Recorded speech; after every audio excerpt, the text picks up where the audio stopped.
Sejam bem-vindos ao primeiro podcast do Instituto Brasileiro de Direito das Famílias e Sucessões, Núcleo Internacional de Timor-Leste, num mês que é o mês por excelência da promoção da igualdade e inclusão. Nada mais oportuno do que debatermos o reconhecimento dos direitos LGBT+ em Timor-Leste. E para isso temos dois convidados especiais, a doutora Maria Bernice e o Natalino Guterres. A doutora Maria Bernice dispensa qualquer apresentação, foi a primeira mulher desembargadora no Tribunal de Justiça, é uma referência doutrinária no âmbito dos direitos da família, mas também no âmbito do direito homoafetivo, é vice-presidente do Instituto Brasileiro de Direito das Famílias e Sucessões e também presidente da Comissão de Género e do Direito Homoafetivo. Vamos passar um vídeo da doutora Maria Bernice e passo a apresentar aqui o Natalino. Olá, Natalino. Olá. Natalino é um líder, um jovem ativista no âmbito dos direitos humanos, especialmente grupos vulneráveis, e tem tido um papel fundamental ao nível da luta pelo reconhecimento dos direitos LGBT+, em Timor-Leste. Atualmente, ou muito recentemente, trabalhou no grupo de revisão do plano estratégico no âmbito da igualdade e inclusão e do género. Vamos de seguida passar o vídeo com a mensagem inspiradora da doutora Maria Bernice.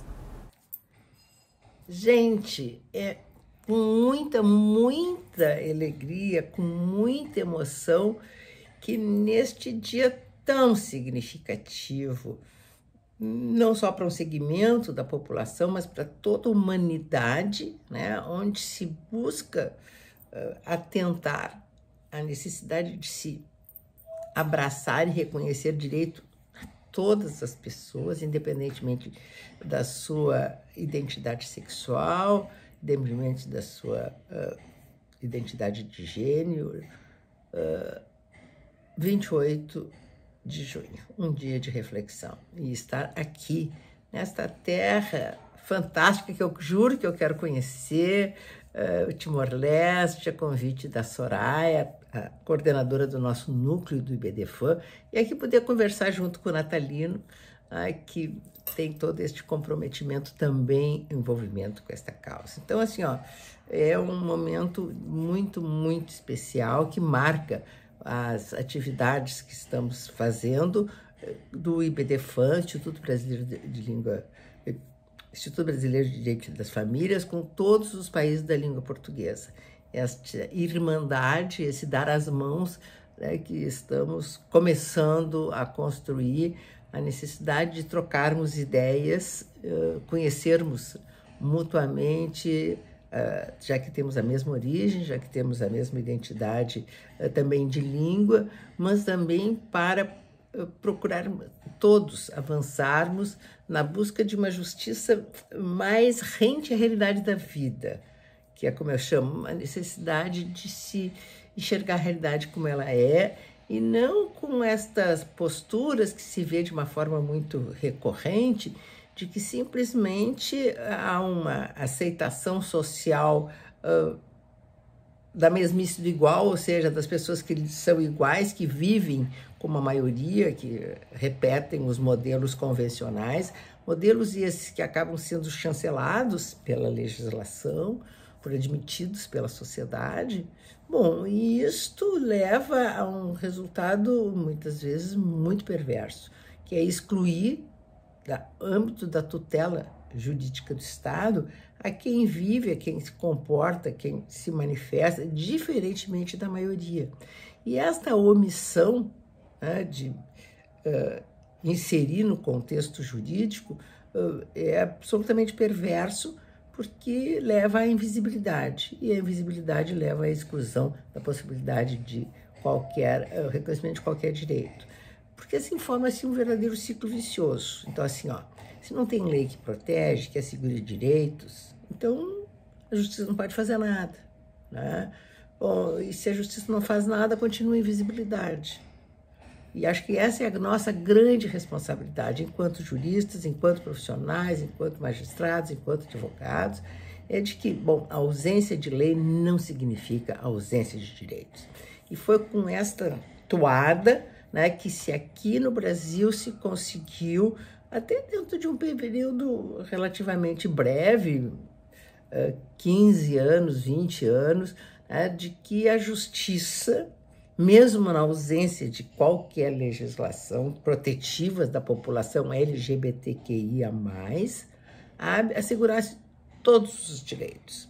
Como é que isso aconteceu? Aconteceu porque, e acho que essa é a grande responsabilidade nossa, que começaram os advogados, começaram os doutrinadores a falar sobre esse tema e sobre a necessidade de abater as portas dos tribunais, buscando o reconhecimento do direito, mostrando, né, que as pessoas têm vínculos de convivência, que as pessoas querem assumir responsabilidades, que as pessoas têm direito, né, nessas uniões que as pessoas mantêm, e que as pessoas têm direito ao nome, a população trans, o direito a ter a sua identidade respeitada, e tanto se buscou judicialmente que se acabou a conversar primeiro alguns juízes, depois levar a própria Suprema Corte no ano de 2001 a dar um prazo muito significativo, que foi admitir a possibilidade do casamento de pessoas do mesmo sexo. Foi o primeiro país do mundo que admitiu o casamento, chamado casamento gay, por força de decisão judicial e não em razão de uma legislação. E isso, assim, mostra de como é poderoso, né? De como está nas nossas mãos esta responsabilidade de buscar, né, tutela de direitos. Que nós precisamos, então, termos sensíveis às questões sociais, sabe? E buscar que sejam atribuídas consequências jurídicas a isso.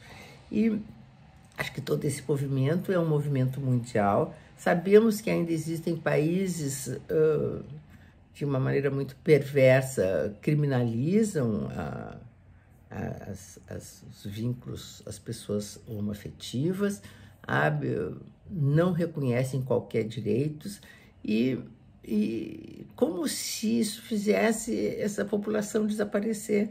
Gente, isso é quase infantil, né? Achar disso e não assegurar nada, né? Isso não é varrer do tapete. E acho assim, este é um dia que nós precisamos assumir essa responsabilidade. E acho que essa responsabilidade é nossa, sabe? Nós juristas, nós movimentos sociais, que temos uma preocupação, né, a abraçar no laço social e no laço jurídico todas as pessoas, sabe, com as suas características e trazê-las para a tutela jurídica. Então, nessa data, acho que é um momento importante de reflexão, de união. Acho que temos muito a pensar, muito a fazer, mas é nos juntando, conversando, trocando ideias, sabe? Buscando respostas, entrando nas universidades, falando sobre esses temas, indo aos meios de comunicação, que nós vamos vencer essa resistência injustificável de aceitação, de se aprender a respeitar o outro como ele é. Então, Natalino, parabéns pelo teu trabalho. Soraya foi maravilhosa, a nossa presidente do nosso núcleo, e acho que é muito significativo este momento. Então, era o que eu queria, nesse momento, começar esse nosso debate com essas palavras. Muito obrigada e um beijo para todos. Natalino, a doutora Maria Bernice toca aqui num ponto muito importante e que é, este dia 28 de junho é um dia de reflexão, sobretudo para se tentar abraçar e reconhecer direitos que são de todos. Sim. Se não o fizermos, no fundo estamos a marginalizar aqui um grupo e a levá-lo à invisibilidade. Consequentemente, a invisibilidade leva à exclusão. E eu começava já por aí. Em Timor-Leste existe esta exclusão de que a doutora Maria Bernice fala. Há ainda a invisibilidade da comunidade LGBT+.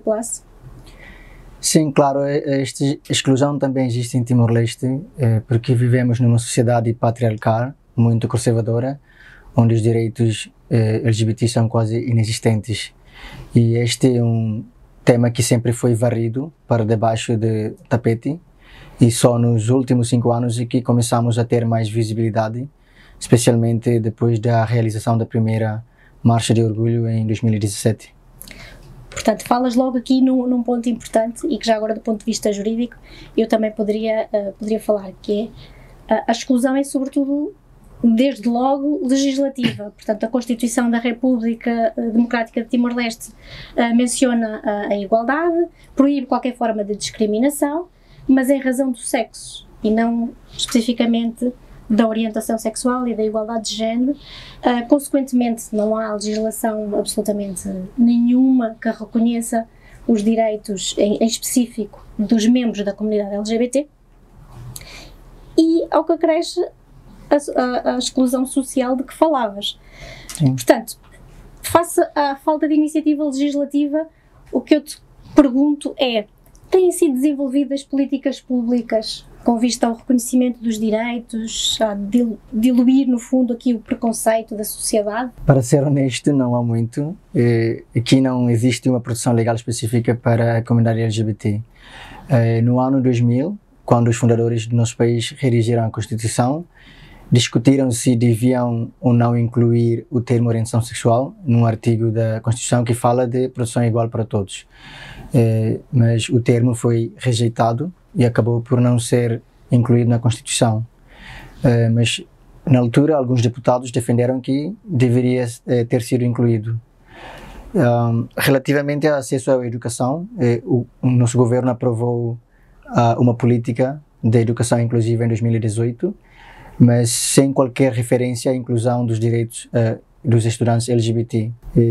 No que diz respeito ao acesso ao emprego, o nosso Código de Trabalho, que foi aprovado durante a governação transitória do período da UNTED, antes mencionava a discriminação com base na orientação sexual, mas o novo Código de Trabalho, que foi aprovado em 2012, não diz nada sobre a discriminação com base na orientação sexual ou na identidade de género no local de trabalho. E nós também temos um artigo no Código Penal sobre circunstâncias agravantes, que fala sobre crimes de ódio e inclui o termo orientação sexual, o que significa que se um crime for cometido com base na orientação sexual de alguém, a pena pode ser agravada. Mas mesmo assim, a maioria das pessoas não tem conhecimento disso, incluindo as que aplicam a lei. E o nosso Plano Nacional para a Violência de Gênero e a nossa política de planeamento familiar também mencionam brevemente a importância da inclusão da comunidade LGBT, mas ambos os planos fazem apenas uma pequena referência, sem pontos de ação claros e específicos. Tocaste aqui em dois pontos muito interessantes, que é a questão da agravação, ou seja, confere-se aqui a importância criminal em termos de agravação da moldura penal quando um crime é cometido, se ele for cometido por razões ou com fundamento na discriminação, mas não existe um crime específico, aqui uma opção de criminalizar uma conduta, uma discriminação com base na orientação sexual ou na identidade de género, como existe, por exemplo, o crime de discriminação racial ou religiosa. Este crime em particular, ou seja, quem pratica a discriminação e também quem incita à discriminação. Acho que era um ponto importante que podia trazer alguma garantia, alguma proteção, desde logo, aos membros da comunidade LGBT. Tocaste aqui também na questão das políticas públicas na área de género, ou seja, não existem em Timor-Leste políticas públicas direcionadas exclusivamente para o reconhecimento no fundo, para o reconhecimento da comunidade LGBT e dos direitos da comunidade, num sentido de proteção. Já que estamos aqui a perceber que o reconhecimento é inexistente, tanto pela via legislativa como pela falta de políticas públicas, há aqui a componente social. O que é que trava realmente o reconhecimento dos direitos LGBT? São questões ainda sociais e culturais? Achas que sim? Sim, sim, eu acho que os aspectos sociais e culturais desempenham de facto um papel importante e contribuem para a discriminação contra a comunidade LGBT em Timor-Leste. Mais de 90% da população é católica e acredita que casamento deve ser entre um homem e uma mulher.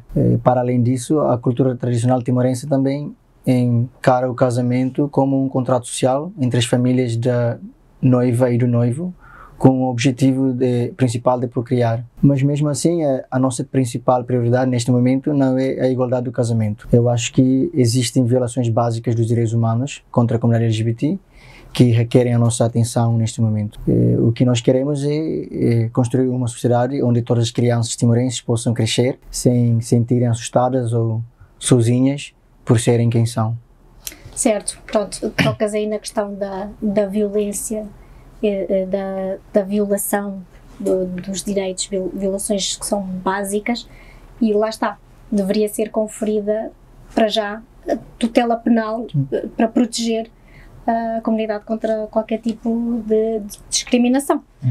Tocas aqui também numa questão essencial, que é a questão da sociedade ainda ser patriarcal. Sim. E o casamento ainda é a instituição criada entre o homem e a mulher, com a finalidade de procriar, e permite-me até, desde sempre, e desde que tenho contacto com Timor-Leste, muitas vezes até na questão do casamento, é referida como forma de justificação de algumas condutas, muitas vezes, no âmbito das relações familiares. A justificação é etnia, cultura, etnia, tradição. Sim. Não é? É o mesmo que dizer, bom, questões familiares, isto é a nossa cultura, é a nossa tradição, e portanto não venham com ideias que fujam daquilo que é a nossa concepção. Portanto, achas que é este o motivo pelo qual não está de todo na agenda política ainda o reconhecimento dos direitos LGBT+ em Timor-Leste? Sim, sem dúvida. Eu acho que os nossos políticos e decisores políticos eleitos têm muitas vezes receio de falar sobre este assunto devido a razões culturais e religiosas. E talvez também porque muitos deles ainda são bastante conservadores e não compreendem ou não querem compreender a luta que a comunidade LGBT enfrenta neste país e na sociedade em geral. Claro, certo. A parte dos nossos decisores políticos, desde logo este reconhecimento dos direitos LGBT, criando desde logo políticas públicas concretas que pudessem diluir pelo menos o preconceito, ou começar-se por aí. Isto vai de encontro ao que falavas sobre a violação crassa dos direitos humanos, e que ainda nem sequer estamos num ponto de falarmos de reconhecimento do casamento ou da união afetiva, por exemplo, entre pessoas do mesmo sexo. Ainda estamos mesmo naquele patamar de que as pessoas percebam até os conceitos. Sim. As pessoas percebem o que é um transexual. Eu acho que ainda não, e isso ainda é um longo caminho social, mas também jurídico. E há pouco falavas na violação crassa de direitos, e eu queria te perguntar se existe, quanto a esta violação de direitos, a violência, a discriminação, se isto está documentado, se existe alguma vontade mesmo de olhar para os dados. Que dados é que temos? As pessoas, quando sofrem de discriminação em razão da sua orientação sexual, por exemplo, existem queixas feitas às autoridades, ou não, porque realmente também não temos um crime tipificado quanto à agravação em virtude de um crime específico que é praticado com fundamento na orientação sexual? Não temos dados também suficientes para dizer que os tribunais aplicam esta agravação da moldura penal? Achas que existem esses dados? Não há vontade sequer ainda de começar a procurá-los e a dar-lhes o tratamento adequado? Há de facto muita estigma e discriminação, e na maioria das vezes estas discriminações acontecem no contexto familiar. E os pais e familiares normalmente sentem vergonha de ter um filho que é gay ou trans. E a violência também acontece normalmente no contexto familiar. Sobre os dados, dada a sensibilidade da questão e a ignorância e falta de compreensão sobre o tema, então, neste momento não temos qualquer registro oficial de casos ou estatísticas. Até porque muitas das vítimas ainda têm medo de denunciar casos de discriminação e maus tratos, receando serem culpabilizadas pelo que lhes acontece. Mas temos alguns pequenos estudos que falam de discriminação e violência contra a comunidade LGBT. Um estudo específico sobre a vida das mulheres lésbicas e bissexuais e dos homens trans refere que os problemas de violência verbal, violência física e sexual, em especial a violação corretiva, ocorrem no contexto familiar. Certo, vai de encontro àquela questão da tutela penal, ou seja, na discriminação deveria ser conferida aqui tutela penal, criar-se um crime, tipificar um crime de discriminação em razão da orientação sexual, porque realmente, e como dizia a doutora Maria Bernice no vídeo que vimos, se a lei não protege, a justiça também não pode funcionar. E criamos aqui um ciclo vicioso. Sim. Daí tu já referias que era importante que os nossos decisores políticos, que têm muitas vezes têm medo ainda de falar sobre este assunto, mas que seria importante começar-se a ter alguma iniciativa, sobretudo do ponto de vista legislativo e de políticas públicas criadas para este fim. Ainda assim, neste contexto, se tivéssemos que fazer assim uma retrospectiva aos últimos 10 anos, vês alguma evolução em matéria de reconhecimento dos direitos LGBT+? Sim, há alguns progressos nos últimos 5 anos, especialmente depois de termos realizado a nossa primeira marcha de orgulho em 2017. Acho que a comunidade tornou-se muito mais visível, especialmente na área urbana. De facto, estamos a fazer muito melhor em comparação com os outros países da região, mas mesmo assim não se registraram grandes progressos em termos de políticas. A comunidade continua a ser bastante vulnerável, sem acesso seguro à educação, igualdade de oportunidade de emprego e reconhecimento e produção de Estado. Certo. Efetivamente, nós estamos num contexto geográfico que não é de todo muito fácil, ou seja, a esmagadora maioria dos países da região não reconhece os direitos LGBT+. Sim. Aliás, temos como exemplo a Indonésia, que ainda criminaliza o sexo fora do casamento, não é? Malásia. Singapura somente há relativamente pouco tempo, acho que foi no final do ano passado, só agora é que descriminalizou as relações entre pessoas do mesmo sexo. E, portanto, estamos aqui numa região geográfica que é propensa à falta de reconhecimento de direitos. Mas Timor-Leste saiu agora de um período eleitoral e, portanto, num contexto pós-eleitoral, em que já referimos várias vezes que falta iniciativa legislativa, faltam políticas públicas concretas que possam vir diluir e combater o preconceito social no âmbito dos direitos LGBT+.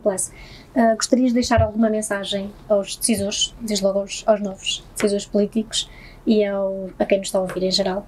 Sim. Gostaria de pedir que os representantes do povo representem também a voz das comunidades vulneráveis e marginalizadas. Durante a campanha eleitoral, alguns partidos falaram especificamente sobre a necessidade de inclusão da comunidade LGBT e esperamos que haja ações concretas, né? Pois a inclusão social não deve ser apenas retórica e usada como material da campanha durante as eleições, mas deve ser implementada através de ações com políticas que protejam e promovam os direitos humanos de todas as pessoas, assim para garantir a igualdade de participação no processo de desenvolvimento e na sociedade como tudo. Isto deve-se, sobretudo, ao facto de o nosso país estar ainda em processo de reconstrução e desenvolvimento. Acredito que a promoção da inclusão social criará uma sociedade mais segura, mais estável e mais justa, o que é uma condição essencial para o crescimento econômico e o desenvolvimento sustentáveis. E, por último, para todos os outros que estão a assistir, peço que tratemos todos os seres humanos com dignidade e respeito, independentemente das suas diferenças. Antes de mais, obrigada por teres aceito o convite, e eu, se me permitires, eu terminaria aqui com umas palavras da doutora Bernice, que vimos no vídeo, em que realmente ela refere que se trata de responsabilidade social, no fundo, começarmos a criar estes debates e aliarmos os movimentos sociais ao jurídico, é responsabilidade social e reflete-se na responsabilidade que todos nós temos, no fundo, em defender os direitos humanos, porque quando nós falamos do reconhecimento de direitos LGBT+, no fundo estamos a falar em direitos humanos. E como dizias, somos todos seres humanos. Obrigada por teres vindo. Obrigado. Happy Pride Month.